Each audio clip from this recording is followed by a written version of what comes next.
if there is any non-Muslim brother who wants to ask the question to Dr. Zakir Naik, Dr. Saab prefers to answer the questions of non-Muslims, most probably. If there is any non-Muslim brother who wants to ask any question to Dr. Zakir Naik, please do come and ask the question. Your question will be answered first.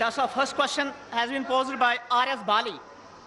Question is God existing as an entity outside physical makeup of universe and thus encompassing the whole of nature around us? Does he govern it from outside as per his wishes, or does he arise as a force merely out of physical and material makeup of nature to be reckoned with, as you understand?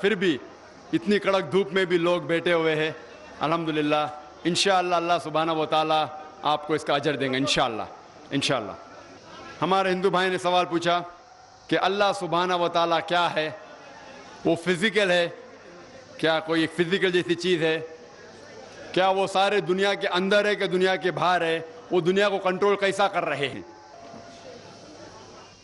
جہاں تک سوال ہے physical کا، تو اللہ سبحانہ و تعالیٰ کوئی فزیکل چیز نہیں ہے ہم اور آپ جیسا. اللہ تعالیٰ کا ڈیفینیشن اللہ تعالیٰ دیتے سورہ اخلاص میں، سورہ نمبر 112 آیت نمبر 104 میں اللہ تعالیٰ فرماتے قل هو اللہ احد، کہو کہ اللہ ایک ہے. اللہ الصمد، اللہ جو بے نیاز ہے، سب سے اونچا ہے. لم یلد ولم یولد، وہ نہ کسی کو جنا ہے نہ کسی سے جنا ہوا ہے. ولم یکن لہ کفوا احد، اور اس کے جیسا کوئی بھی نہیں ہے. یہ قرآن مجید میں اللہ سبحانہ و تعالیٰ کے 4 لائن کا ڈیفینیشن ہے. جو بھی شخص کہتا ہے کہ یہ خدا ہے، اگر وہ 4 لائن ڈیفینیشن میں اس 4 لائن میں آ جاتا ہے تو ہم مسلمان کو کوئی اعتراض نہیں کہ وہ خدا ہے. انہوں نے پوچھا کہ اللہ تعالیٰ ساری دنیا میں ہے. اللہ تعالیٰ فرماتے ہیں کہ اللہ سبحانہ و تعالیٰ ایٹرنل ہے، ایبسولوٹ ہے، بے نیاز ہے، کبھی بھی فنا نہ ہونے والی چیز ہے، اور ساری آسمان اور دھرتی ان کی ہے. وہ نہ کبھی تھکتے نہ انہیں کبھی نیند آتی ہے، نہ انہیں نیند کی ضرورت ہے. اور آگے فرماتے کہ ان کا عرش ہیونز اینڈ ارتھ کے اوپر ہے، مطلب سارے آسمان پہ عرش ہے. اللہ سبحانہ تعالیٰ یہ بھی ذکر کرتے ہیں، آپ جہاں بھی دیکھیں گے اللہ سبحانہ و تعالیٰ کا وجہ پائیں گے. اس سے میں یہ ثابت ہوتا ہے کہ اللہ سبحانہ و تعالیٰ کا علم سارے جگہ میں ہے، سارے کائنات میں ہے، اور وہ الحمدللہ ثم الحمدللہ ان کے پاس اتنا پاور. اللہ تعالیٰ کہتے ہیں کہ yes power over all things in اللہ علی کل شیء قدیر. ان کی طاقت ایسی ہے کہ سارے جہاں میں پھیلی ہوئی. اور وہ سوال تھا فزیکل چیز ہے، وہ فزیکل نہیں ہے، آپ اور ہم جیسے نہیں ہے، وہ کچھ علیحدہ چیز ہے. اور اللہ تعالیٰ فرماتے ہیں سورہ شورى میں، سورہ نمبر 42 آیت نمبر 11 لیس کمثلہ شیء، اللہ تعالیٰ کے جیسی کوئی بھی چیز نہیں ہے. تو ہم اللہ سبحانہ و تعالیٰ کو اس دنیا میں کسی بھی چیز سے کمپیئر نہیں کر سکتے، وہ ایک علیحدہ چیز ہے. Second question has also been posed by a non-Muslim, Gurmeet Singh, MSc Astrophysics. Do Islamic views portray the cosmic makeup of universe close to Big Bang theory and theory of relativity? And because of this ideological background, Maulana and ulama base their explanation of Mihraj Nabi sallallahu alayhi wa sallam in their khutbat and discourses. This should not be a natural coincidence. سوال ہے کہ قرآن شریف میں اسلام میں astronomy, cosmology, یہ جو آسمان کی جو پڑھائی ہے اور فلکیات کے بارے میں ذکر ہے، اور کیا قرآن مجید جو آج سائنس نے ایڈوانس کر چکی ہے بگ بینگ میں مانتی ہے؟ اور یہ مولانا لوگ جو معراج کا ذکر کرتے ہیں وہ کیا ہے؟ قرآن شریف میں کئی آیتیں ایسٹرونومی کے بارے میں ذکر کرتی ہے. ہم ایک لیکچر دے سکتے صرف ایسٹرونومی پر، اور ایسٹرونومی کے بارے میں جاننے میں آپ میری کیسٹ دیکھ سکتے. قرآن اور جدید سائنس اس میں ڈیٹیل میں ذکر ہے. لیکن مین سوال تھا کہ آپ بگ بینگ میں مانتے ہیں کیا نہیں؟ اور بگ بینگ یہ کہتی ہے کہ ساری کائنات ایک تھی، اس کے بعد ایک بڑا دھماکہ ہوا بگ بینگ، اور اس میں پھر وجود میں آیا یہ گیلیکسیز، یہ تارے، یہ ستارے، اور یہ فلک، اور یہ پلانٹس، سورج، چاند، اور یہ دھرتی. اسے کہتے بگ بینگ. اور یہ ڈسکور سائنٹسٹ لوگ نے کیا سم ویئر اراؤنڈ 1970، کچھ 30-40 سال پہلے ڈسکور کیا ہے بگ بینگ کے بارے میں. اللہ سبحانہ و تعالیٰ 1400 سال پہلے اس کا ذکر کرتے ہیں سورہ انبیاء میں، سورہ نمبر 21 آیت نمبر 30 میں، اولم یر الذین کفروا ان السماوات والارض کانت رتقا ففتقناہما، کہ وہ کافر لوگ نہیں جانتے کہ یہ فلک، یہ آسمان اور یہ دھرتی ایک تھی اور ہم نے انہیں چھٹا کیا. تو یہ جو بگ بینگ آج سائنٹسٹ نے ڈسکور کیے کہ کائنات کیسے وجود میں آئے، ابھی 30-40 سال پہلے انہوں نے اس کا علم حاصل کیا. الحمدللہ ثم الحمدللہ اللہ سبحانہ و تعالیٰ اس کا ذکر 1400 سال پہلے قرآن مجید میں کرتے ہیں. اور ایسے کئی آیتیں ایسٹرونومی کے بارے میں. ہم پہلے یہ نہیں جانتے تھے کہ دنیا گول ہے, پہلے ہم سمجھتے دنیا چپٹی ہے. ابھی ہمیں پتا چلا 300-400 سال پہلے کہ دنیا گول ہے. اللہ تعالیٰ فرماتے سورہ نازیات میں, سورہ نمبر 79 آیت نمبر 30 میں, وَأَرْضَ بَعْدَ ذَلِكَ دَحَاهَا, اور اس کے بعد ہم نے دنیا بیدے کے شکل میں بنائی. دہا کے ایک معنی ہے کہ پھیلی ہوئی اور دنیا پھیلی ہوئی ہے, اور دوسرے معنی ہے کہ بیدے کی شکل. یہ دہا عربی لفظ دھویا سے آتا ہے, اور ہم جانتے ہیں کہ دنیا گول بال کی طرح پوری طریقے سے گول نہیں ہے, وہ جیوسفیریکل ہے, مطلب پول سے اوپر اور نیچے سے چپٹی ہے.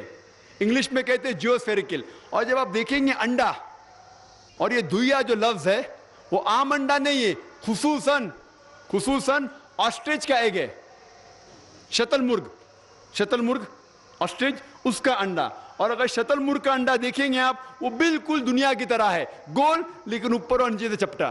تو اللہ سبحانہ و تعالیٰ اس دنیا کا شیپ 1400 سال پہلے کہتے ہیں, جو ہم ابھی 200-300 سال پہلے جانتے. پہلے ہم سمجھتے تھے چاند کی روشنی خود کی ہے, ابھی کچھ چند عرصے پہلے 100 سال 200 سال 300 سال پہلے پتا چلا کہ چاند کی روشنی خود کی نہیں. اللہ تعالیٰ فرماتے سورہ فرقان میں سورہ نمبر 25 آیت نمبر 61 کہ سورج کی روشنی جو ہے وہ خود کی ہے, یہ چاند کی روشنی ہے وہ خود کی نہیں ہے, وہ بوروڈ ہے, کسی سے لی گئی ہے. اور آج ہم جانتے ہیں یہ چاندنی جو ہے وہ سورج کی روشنی چاند پہ گر کے آتی ہے, چاند کی خود کی روشنی نہیں ہے. تو اس طریقے سے کئی آیتیں قرآن مجید میں جو فلک اور آسمان اور ایسٹرونومی کے بارے میں ذکر کرتی ہے. آپ میری کیسٹ سن سکتے ہیں قرآن ماڈرن سائنس. ان کا اگلا سوال تھا کہ یہ معراج کیا ہے. معراج کا ذکر ہے سورہ اسراء میں سورہ نمبر 17 آیت نمبر 1 میں کہ ہم نے محمد صلی اللہ علیہ وسلم کو مسجد حرم سے مسجد اقصی لے گئے. اور معراج کا ذکر ہے کہ کس طریقے سے وہ آسمان پہ جاتے. یہ ایک معجزہ ہے. سائنس اتنی ترقی نہیں کر چکی ہے کہ سب کچھ کہہ سکتی ہے. یہ ایک معجزہ ہے جو قرآن شریف میں ذکر ہے سورہ اسراء میں سورہ نمبر 17 آیت نمبر 1. یہ ایک معجزہ ہے کہ الحمدللہ محمد صلی اللہ علیہ وسلم نے معراج کیا. سائنس ہر چیز کے بارے میں علم نہیں رکھتی. سائنس کو یہ بھی نہیں علم ہے کہ جنت ہے جہنم ہے. سائنس کو یہ بھی نہیں علم ہے کہ جن ہے یا فرشتے. لیکن سائنس یہ بھی نہیں کہہ سکتی کہ جن نہیں ہے, فرشتے نہیں ہیں, جنت نہیں ہے, جہنم نہیں ہے. تو میں کہتا ہوں جو بھی کچھ قرآن مجید میں لکھا ہوا ہے 80% سائنس نے اسے تحقیق کر کے کہہ دیا 100% صحیح ہے. 80% جو قرآن شریف میں سائنس کے بارے میں ذکر ہے اسے سائنٹسٹ کہتے ہیں کہ 100% صحیح ہے. 20% ایمبیگوس ہے, ہمیں نہیں پتا, صحیح بھی ہو سکتا ہے غلط بھی ہو سکتا ہے. سائنس اتنی ایڈوانس اتنے اونچائی پہ نہیں پہنچی کہ باقی چیز کے بارے میں کہہ سکتی. تو میں کہتا ہوں کہ اگر 80% پتا ہے کہ 100% صحیح ہے اور 20% ہمیں پتا نہیں, تو میرا علم کہتا ہے کہ یہ 20% بھی انشاءاللہ صحیح ہوگا. تو یہ معراج بھی اسی 20% میں آتا ہے.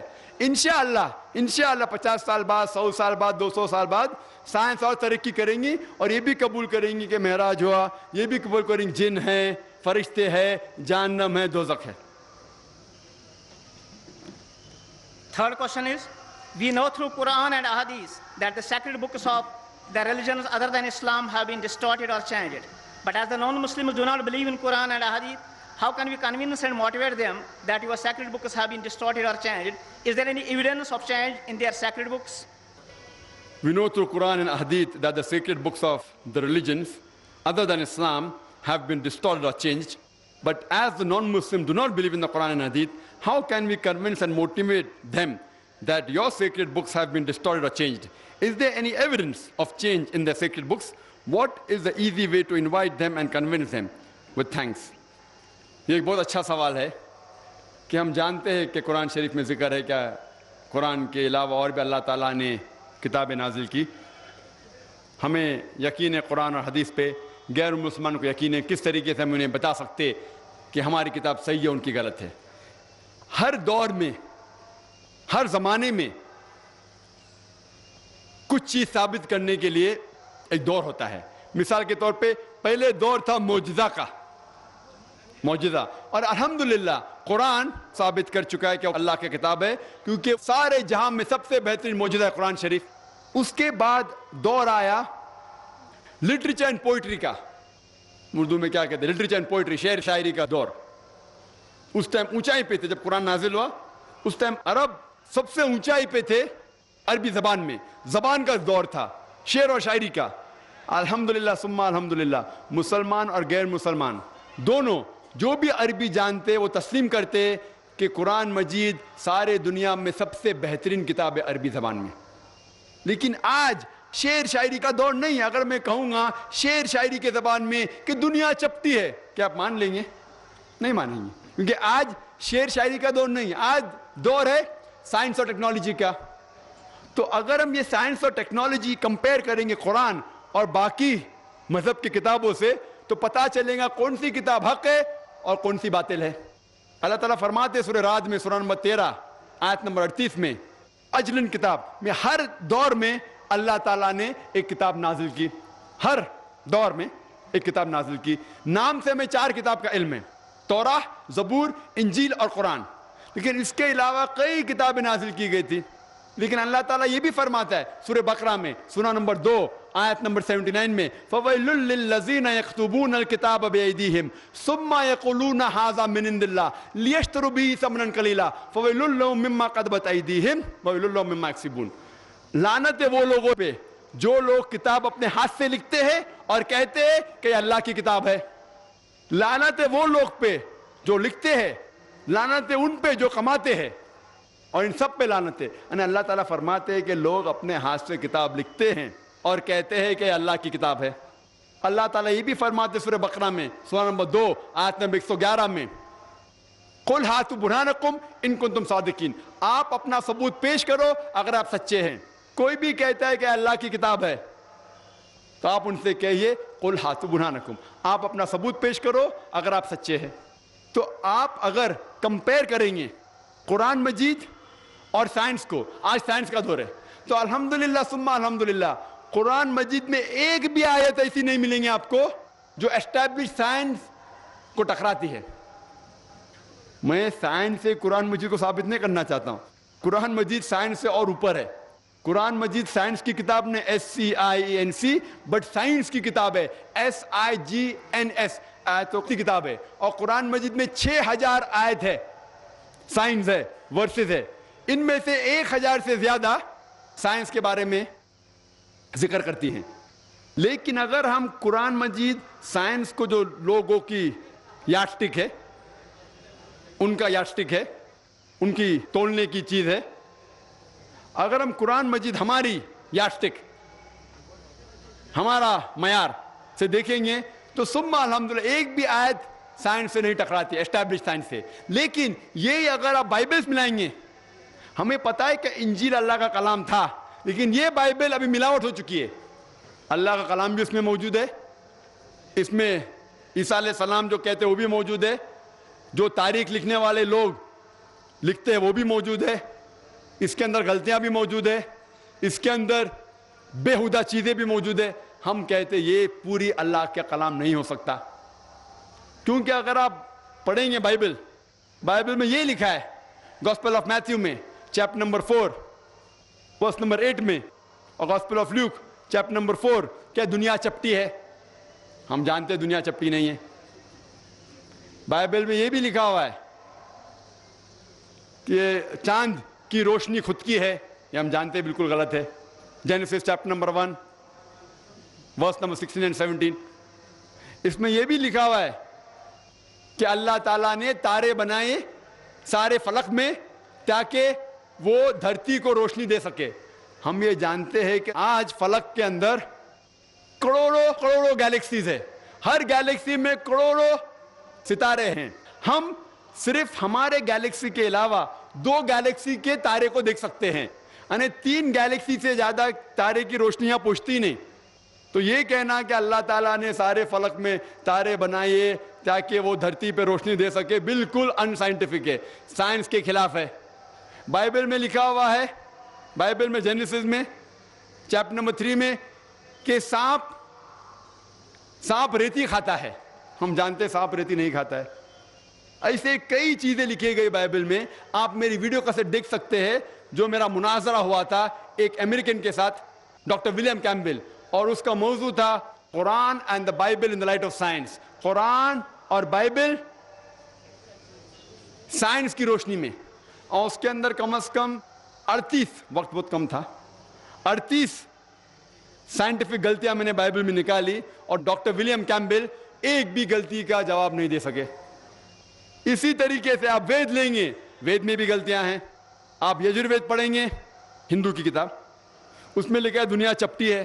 یجروید میں یہ لکھا ہے کہ سورج ہمارے دھرتی کے گول چکر لگاتا ہے. یہ پرانے لوگ سوچتے تھے کہ سورج دھرتی کے گول جاتا ہے. تو اس طریقے سے اگر ہم سائنس کا مطالعہ کریں گے باقی کتابوں سے, صرف ایک ہی کتاب جو سفل ہوں گی, اور سائنس کے اونچے, قرآن مجید سائنس سے کافی اونچی ہے. تو اس سے ہم یہ ثابت کر سکتے ہیں کہ الحمدللہ قرآن شریف ایک صحیح کتاب ہے, اور باقی مذہبوں کی کتاب کے اندر ملاوٹ ہے. The next question is, what is the attitude of Islam towards Darwin's theory of evolution? Shall Muslims accept it or not? سوال ہے کہ قرآن اور اسلام کا کیا کہنا ہے ڈاروینس تھیوری کے بارے میں. اور ڈاروینس تھیوری ہم جانتے ہیں کہ ڈاروینس تھیوری میں لکھا ہوا ہے کہ ہم انسان بندروں سے آئے, اور قرآن شریف میں تو یہ لکھا نہیں. قرآن شریف میں لکھا ہوا ہے کہ ہم آدم اور حوا سے پیدا ہوئے. آپ کوئی بھی کتاب پڑھیں گے سب میں لکھا ہوا ہے تھیوری آف ایولیوشن. کوئی بھی کتاب میں یہ نہیں لکھ رہا فیکٹ آف ایولیوشن. مطلب یہ تھیوری ہے, یہ ان کی تھیوری ہے, حقیقت نہیں ہے. اگر آپ چارلز ڈارون کی کتاب پڑھیں گے جس کا نام ہے اوریجن آف اسپیشیز, اس کے اندر چارلز ڈارون ایک شپ میں جاتے ہیں HMS بیگل, ایک آئلینڈ پہ جاتے جس کا نام ہے کیلٹراپس, اور وہاں دیکھتے ہیں کہ پرندے اپنی چونچ مار رہے ہیں ہول کے اندر, اور جیسا ڈیپتھ ہول کا ہے اسی طریقے سے ان کے جو چونچ ہے وہ چھوٹی اور بڑی ہو جاتی. تو اس کو دیکھ کے وہ اپنی تھیوری پروپاؤنڈ کرتے ہیں نیچرل سلیکشن کی. اور چارلز ڈارون خود جانتے تھے کہ اس کے اندر بھی بہت سے غلطیاں تھیں, اسی لیے انہوں نے خط لکھا تھامس تھامپٹن کو کہ میرے پاس پورا ثبوت نہیں ہے کہ انسان بندر سے بنے, لیکن کیونکہ مجھے سمجھانے میں آسان ہوتا ہے ایمبریولوجی میں, روڈیمنٹری آرگنز میں, مارفولوجی میں, اسی لیے میں کہہ رہا ہوں. اور ہمیں اسکول میں بھی پڑھایا جاتا ہے تھیوری آف ایولیوشن, فیکٹ نہیں. اور ہم لوگ اسکول میں جوک کرتے تھے, اگر کسی کو بھی آپ کو انسلٹ کرنے کا ہے تو ہم کہتے تھے اگر تم ڈارون کے ٹائم پہ ہوتے تھے تو ڈارون کی تھیوری ثابت ہو جاتی تھی, مطلب تم بندر جیسا دکھتے ہو. آج جو بھی کہہ رہا ہے کہ ہم بندر سے بنائے گئے یہ بالکل غلط ثابت ہو چکا ہے. آج آپ دیکھ رہے ہیں اگر ہم بندر سے بنے, اس کی تھیوری ہے کہ اینیملز سلولی ایوالو ہوتے, بدلتے جاتے, اور بندر سے بدلتے بدلتے انسان ہو گئے. آج کہیں بھی دنیا پہ آپ دیکھتے کوئی بھی شخص جو بندر آدمی کے بیچ میں دکھتے, کدھر بھی امریکہ میں جاؤ, انگلینڈ میں جاؤ, کدھر بھی جاؤ, ساری دنیا میں کوئی بھی آدمی بیچ میں نظر آئے آپ کو, بندر اور آدمی کے بیچ میں نظر آئے؟ اس سے ثابت ہو ڈارون تھیوری تو بالکل غلط ثابت ہو چکی ہے. اور کئی سائنٹسٹ لوگ نے, البرٹ گیوگری, فرینک سیلزبری, بہت سے سائنٹسٹ لوگ نے اس ٹائم ہی کہہ دیا تھا کہ ڈارون تھیوری غلط ہے. اور ایون بائی مالیکولر بایولوجی ہینسس کریگ کہتے ہیں کہ ہمارے دماغ کو بہت آپ غلط سوچتے ہیں جو لوگ کہتے ہیں کہ ہم بندر سے بنے. تو اسی لیے یہ تھیوری ہے آج غلط ثابت ہو چکی ہے, اور یہ قرآن کے بھی خلاف ہے. قرآن کہتے ہیں کہ ہم نے انسان کو ایک جوڑے آدم اور حوا سے بنایا ہے. One more question has been posed by non-Muslim. If predestination is true, then God causes us to sin. If God causes us to sin, yet damns to sinners to eternal punishment, then God is not good. Therefore, non-Muslim concludes, if God is good, then either predestination is not true, or else God does not damn sinners to eternal punishment. Please satisfy the contradiction that occurs. ایک غیر مسلمان سوال کر رہا ہے تقدیر کے اوپر کہ اللہ سبحانہ و تعالیٰ اپنی تقدیر لکھتا ہے تو ہم اگر غلطی کرتے ہیں تو دوشی کون؟ اللہ سبحانہ و تعالیٰ. اگر میں تقدیر میں لکھا ہے کہ ہم خون کریں گے اور ہم آدمی کا خون کر لیتے تو کون ذمہ دار؟ اللہ تعالیٰ. آدمی کو کیوں ذمہ دار کرنے کا؟ اگر تقدیر میں لکھا ہے میں چوری کروں گا, میں غلط کام کروں گا, تقدیر میں لکھا ہے کہ میں جہنم میں جاؤں گا تو جاؤں گا, تو کس کی غلطی؟ میری کیا غلطی؟ اللہ کی غلطی.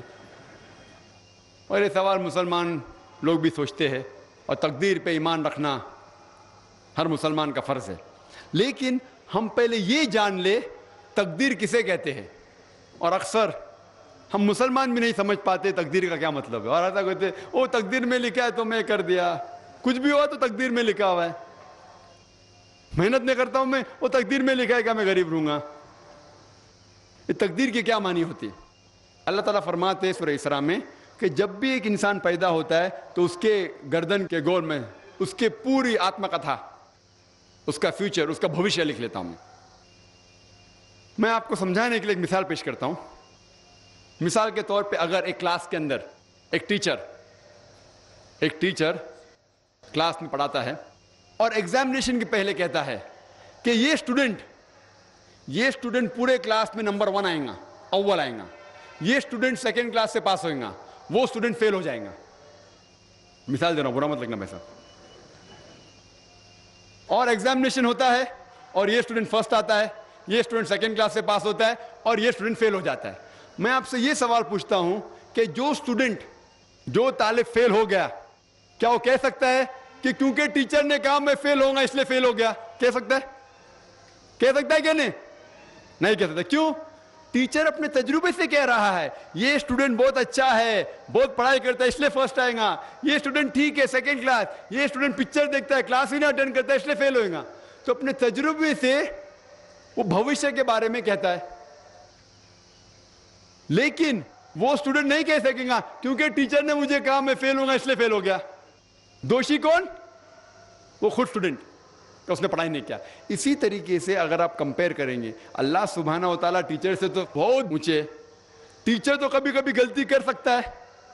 اللہ سبحانہ و تعالیٰ کے پاس علم غیب ہے, وہ بھوشیہ کے بارے میں جانتے ہیں.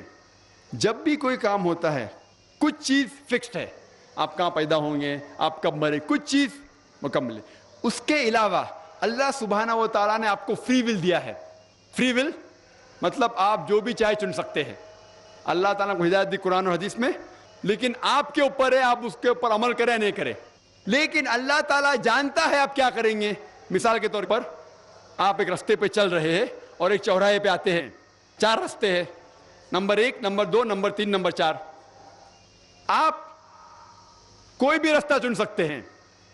آپ چنتے ہیں رستہ نمبر 3. اللہ سبحانہ تعالیٰ کو پہلے سے علم غیب ہے, پہلے سے پتا تھا کہ آپ جب چوراہے پہ آئیں گے آپ رستہ نمبر 3 لیں گے. تو اللہ تعالیٰ پہلے سے لکھ لیتا ہے کہ آپ رستہ نمبر 3 چنیں گے. کیونکہ اللہ تعالیٰ نے لکھا اس لیے آپ نہیں چن رہے, کیونکہ آپ چننے والے تھے, اللہ تعالیٰ نے لکھا. اسے کہتے علم غیب.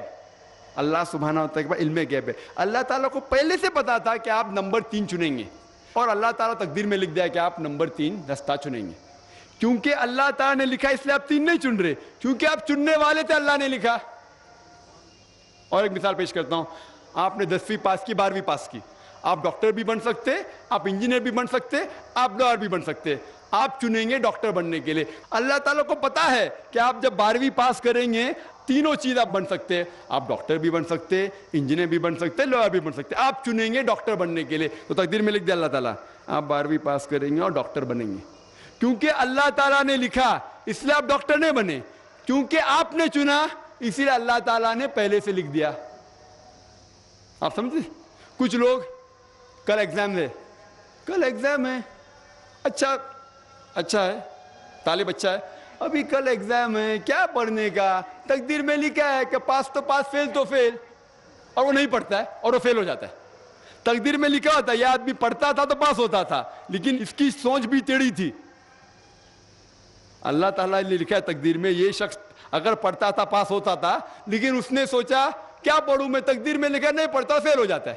تو دوشی کون, اللہ یا وہ خود؟ تقدیر میں بھی لکھا یہ وہ پاس ہو سکتا تھا لیکن وہ نہیں پڑھتا اس لیے فیل ہو گیا. پھر بولے گا دیکھو تقدیر کو تو میں ٹال نہیں سکتا ہوں. اسی لیے وہ کہاوت ہے, علامہ اقبال نے کہا ہے, خود ہی کو غیر اتنا بلند کیا, تقدیر کے پہلے خدا اپنے بندے سے خود پوچھے بتاتے ہی رضا کیا ہے. اور حدیث میں آتا ہے کہ دعا تقدیر کو بدل سکتی ہے. مثال کے طور پہ اگر آپ جاتے ایگزامینیشن میں اور آپ کا پیپر اچھا نہیں جاتا اور آپ جانتے کہ آپ فیل ہوئیں گے، آپ گھر پہ آتے اور دعا کرتے اللہ تعالیٰ سے، یا اللہ سبحانہ و تعالیٰ میں نے پیپر میں اچھا نہیں کیا، مجھے پاس کر لے۔ اللہ تعالیٰ آپ کی دعا کو قبول کر لیتا ہے اور پاس کر لیتا ہے۔ تقدیر میں یہ لکھا ہے کہ آپ نے پیپر اچھا نہیں کیے، آپ فیل ہونے والے رہتے، لیکن آپ نے دعا کی۔ اللہ تعالیٰ کو یہ بھی پتا ہے کہ آپ دعا کرنے والے کہ نہیں کرنے والے، اور تقدیر میں یہ بھی لکھا ہے کہ اللہ تعالیٰ آپ کی دعا کو قبول کریں گے۔ اللہ تعالیٰ بھی جانتا ہے اگر آپ 100 سال بعد کوئی شخص دعا کرے گا، وہ بھی جانتا ہے اللہ تعالیٰ وہ دعا قبول کرے گا کہ نہیں، وہ بھی تقدیر میں لکھا ہوا ہے۔ تو اسی لیے ہمیں ہر روز دعا کرنا چاہیے، ہر وقت دعا کرنا چاہیے۔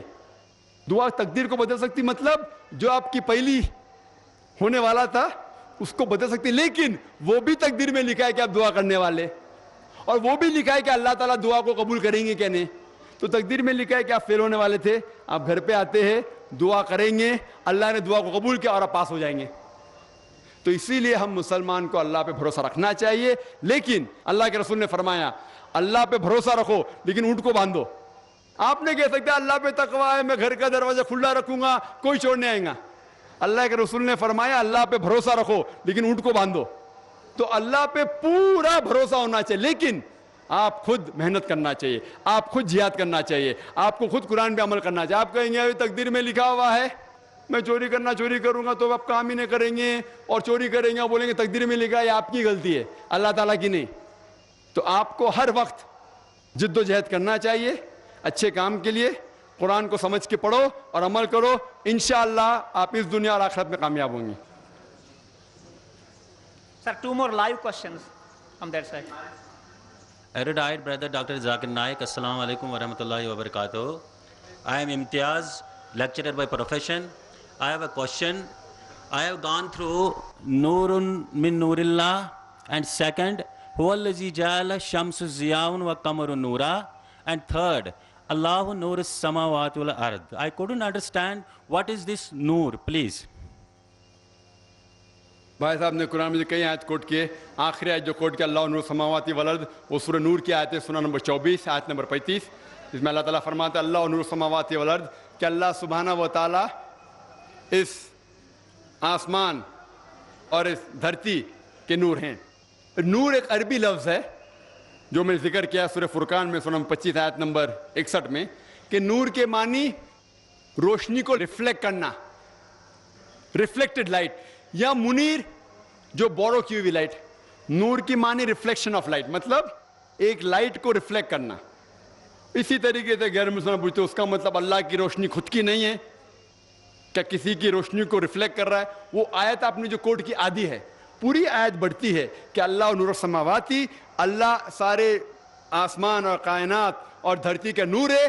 اس کی مثال ایسی ہے کہ ایک مصباح ہے، ایک روشنی ہے، مصباح لیمپ، اور لیمپ کے اندر ایک نچ ہے، ایک چھید ہے، اور اس لائٹ کو یعنی روشنی بھی اللہ تعالیٰ کی ہے اور اللہ تعالیٰ ریفلیکٹ کر رہا ہے۔ آپ ہیلوجن لیمپ دیکھتے ہیں، ہیلوجن لیمپ، یہاں تو ہیلوجن لیمپ، اس میں بلب ہوتا ہے، اس کے پیچھے ریفلیکٹ کرنے کے لیے ایک سلور کوٹنگ ہوتا ہے، تو بلب بھی ہیلوجن لیمپ ہے اور ریفلیکشن بھی خود کا ہے۔ تو یہ روشنی بھی اللہ تعالیٰ کی ہے۔ اللہ تعالیٰ فرماتے ہیں کہ اللہ تعالیٰ کی روشنی خود کی بھی ہے اور خود کی روشنی کو ریفلیکٹ کرتے ہیں سارے دنیا میں، آسمان میں اور دھرتی پہ۔ وآخر دعوانا الحمد رب العالمین۔ بس تہند انتہائی شکر گزار، بہ کر بیٚیہِ اکہِ لٹہِ شکریہ ییٚتہِ کِس ایڈمنسٹریشنُک، خصوٗصاً ڈی سی صٲبُن، ایڈیشنل ڈی سی صٲب عبداللطیف دیوا صٲبُن، یِم زبردست کوآپریٹِو روٗدۍ یہ پروگرام ہینڈل کرنس اندر۔ اللہ تعالیٰ کرن تمن سارنی جزائے نیک عطا۔ بہٕ چھُس دِل کٮ۪و امی گہرٲیو سۭتۍ شکریہ ادا کران۔